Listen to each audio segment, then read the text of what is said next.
You decide to learn a new language or commit to a 6 a.m. gym routine. For the first few days, you're locked in. By week 2, the habit collapses. Every attempt feels like fighting through intense mental friction. We usually treat this drop-off as a personal failure, assuming we lack the discipline or the drive to stick with it. But habit formation is a physical, biological process playing out inside your skull. It has very little to do with your psychology. When you struggle to build a new routine, the friction you feel is a direct collision with your own anatomy. This friction exists because of neuroplasticity, which is your brain's ability to physically reorganize its cellular structure based on daily actions. We see this physical adaptation in London cab drivers. To get their license, these drivers spent years studying the knowledge, memorizing the city's vast labyrinth of streets. Memorizing these 25,000 streets physically alters their anatomy. Brain scans show that the driver's hippocampi, the region linked to spatial memory, actually grow larger than those of untrained people. But if the adult brain is capable of this much physical growth, why is initiating a simple morning routine so difficult? Acknowledging neuroplasticity proves change is possible, but to leverage it, we have to map the hidden internal friction that stops us from rewiring our hardware.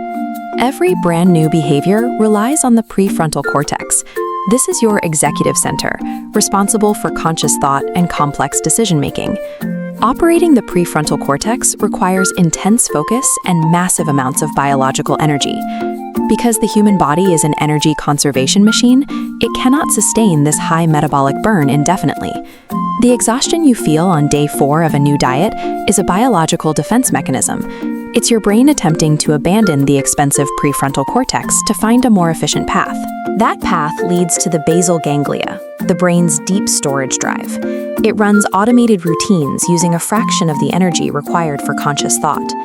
For a behavior to stick, it must transfer from the high-energy prefrontal cortex into this low-energy automation center.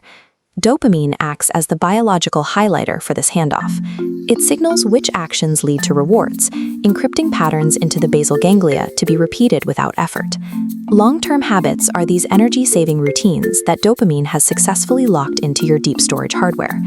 This locking process follows the golden rule of neuroplasticity. What fires together, wires together. Every single repetition of a new behavior physically thickens and strengthens the synaptic connection between your individual neurons.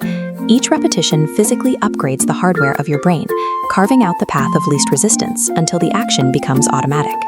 Because the brain operates on these predictable mechanical rules, we can stop fighting our biology and start engineering it. We do this through choice architecture.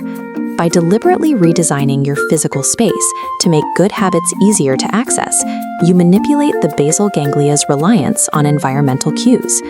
Internally, mindfulness and cognitive behavioral therapy work by forcefully re-engaging the prefrontal cortex.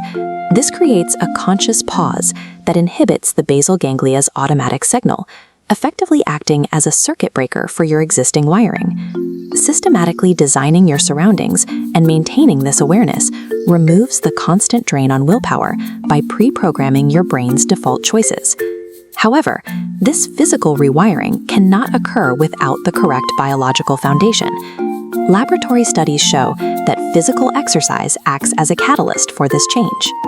It triggers the release of growth factors like BDNF, which stimulate the birth of new neurons.